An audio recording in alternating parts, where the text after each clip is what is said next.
নমস্কার, আপনারা দেখছেন সংকেত মিডিয়া, সোজা কথা সহজভাবে। নমস্কার, শুভ সকাল। আজ ঈশ্বর কথা ৯৮তম পর্বে শ্রী শ্রী মায়ের কথা। জননীং শারদাং দেবী রামকৃষ্ণম জগদ্গুরুম পাদপদ্মে ত্রসিতা প্রণমামি মুহুর্মুহু। এর আগের দিন মায়ের একটা কথা বলে শেষ করেছিলাম। কথাটা হলো, সংসারী লোকেদের মধ্যে এই কথা প্রচলিত আছে যে অকালে তীর্থ দর্শন করতে নেই। দেখো, কালাকালের অপেক্ষা করে পুণ্য কার্য স্থগিত রাখা যায়, কিন্তু কালের নিকট কালাকালের বিচার নেই। কালের অর্থাৎ মৃত্যুর নিকট। মৃত্যু যখন অবধারিত, কাল নেই, তখন সুযোগ উপস্থিত হলেই কালাকালের অপেক্ষা না করে পুণ্য কার্য করে ফেলা ভালো। কি সুন্দর যুক্তি মায়ের। অপর এক সময়ে আমার একটি বন্ধুর হাসপাতালে নিতান্ত নিঃসহায় অবস্থায় অকালে মৃত্যু হয়। তাহার বিমল স্বভাব ও ঈশ্বরের প্রতি অনুরাগের কথা মায়ের নিকট চিঠিতে জানাইয়া তাহার মুক্তি ভিক্ষা করিয়াছিলাম। শ্রী শ্রী মা তদুত্তরে জানাইয়াছিলেন, আমি আশীর্বাদ করি যে তোমার বন্ধুটির মুক্তি লাভ হোক। ঠাকুর তাহাকে সমস্ত বন্ধন হইতে মুক্ত করেন। এই বলে পুরো যে ব্যক্তি পুরো নামটা লেখেনি, শুধু শ্রী বলে গেছে। এরপরেই যেটা পড়বো আমরা, সেটা শ্রী ইন্দুভূষণ সেনগুপ্তের যে অভিজ্ঞতা মাকে দেখার এবং মায়ের যে কথোপকথন, সেইটা। শ্রী শ্রী মায়ের কথায় আমরা ৮৭ নম্বর পেজে আছি। আপনাদের বাড়িতেও যদি এটা থাকে একটু খুলে দেখে নিতে পারেন। ১৯১০ খ্রিস্টাব্দের কার্তিক মাসে কালী পূজার পূর্বে শিলংয়ের চন্দ্রকান্ত ঘোষের অনুরোধে ও উৎসাহে আমি শিলং হইতে শ্রী শ্রী মাকে প্রথম দর্শন করিতে আসি।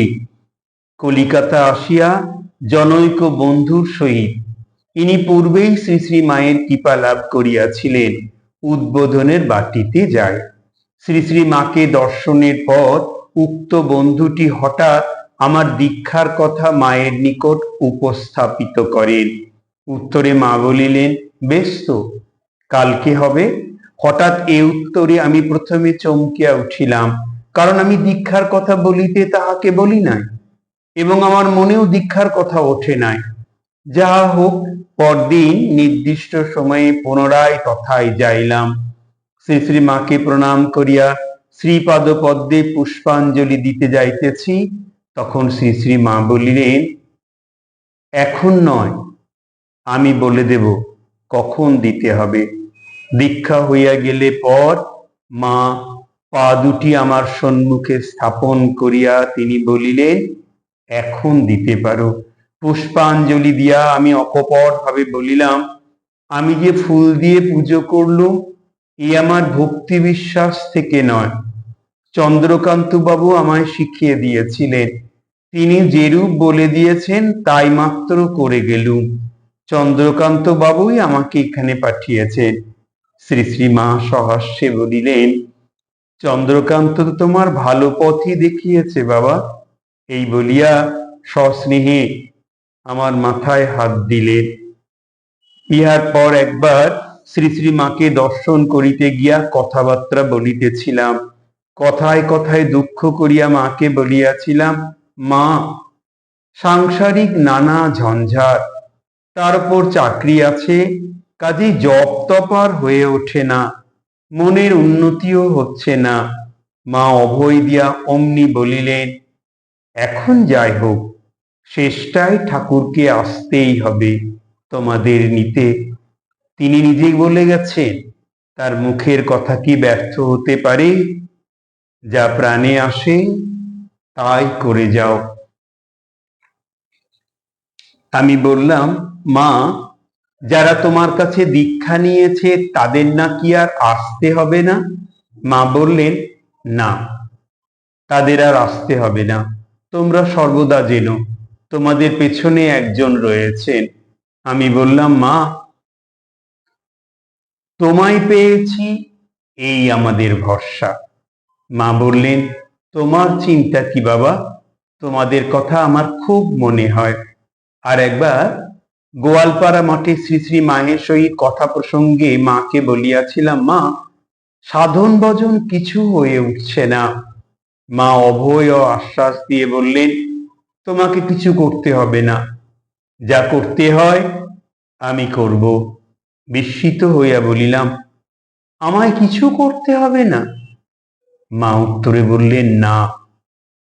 তবে এখন হতে আমার ভবিষ্যৎ উন্নতি আমার নিজ কাজকর্মের উপর নির্ভর করে না?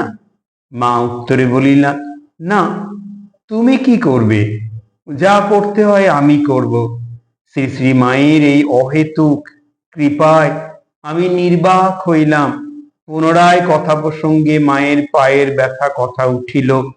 জিজ্ঞাসা করিলাম, শুনেছি কেউ কেউ পা ছুলে তোমার বড় কষ্ট হয় মা? মা উত্তরে বললেন, হ্যাঁ বাবা, কেউ কেউ ছুলে শরীরটি যেন শীতল হয়ে যায়। আবার এক একজন আছে ছুলে মনে হয় যেন বলতায় কামড়ে দিলে। কাউকে কিছু বলিনে, মনে মনে ভাবছি, তবে আমারও কি ওই বলতা শ্রেণীর? অন্তর্যামিয়া বলিয়া উঠিলেন, না বাবা, তোমরা নও।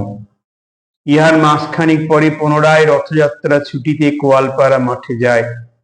রথযাত্রার দিন শ্রী শ্রী মায়ের সহিত নিম্নলিখিত কথা হয়ে আছে। আমি জিজ্ঞেস করলাম, মা, তোমার কৃপা পেয়েছি, এই আমার বল, ভরসা। মা উত্তরে বললেন, তোমার চিন্তা কি বাবা, তুমি আমার অন্তরে রয়েছ। কোনো অভাব প্রয়োজনে মনে চিন্তা এলে অমনি তোমাদের কথা মনে ওঠে। ইন্দু টিন্দু রয়েছে, ভাবনা কি, তোমায় কিছু করতে হবে না, তোমার জন্যে আমি করছি। শ্রী ইন্দুভূষণ সেনগুপ্তের কথাই উনি বলছেন। আর বারবার মনে হচ্ছে মা যেন এই কথাগুলো আমরা যারা শুনছি মা আমাদেরকে বলছে। আজ এই পর্যন্তই। শ্রী শ্রী মায়ের আশীর্বাদী হাত আপনাদের মাথায় পড়ুক। খুব ভালো থাকুন। আগামী ঈশ্বর কথার ৯৯তম পর্বে শ্রী শ্রী কথামৃত থেকে পাঠ। নমস্কার। Subscribe our channel. Press the bell icon.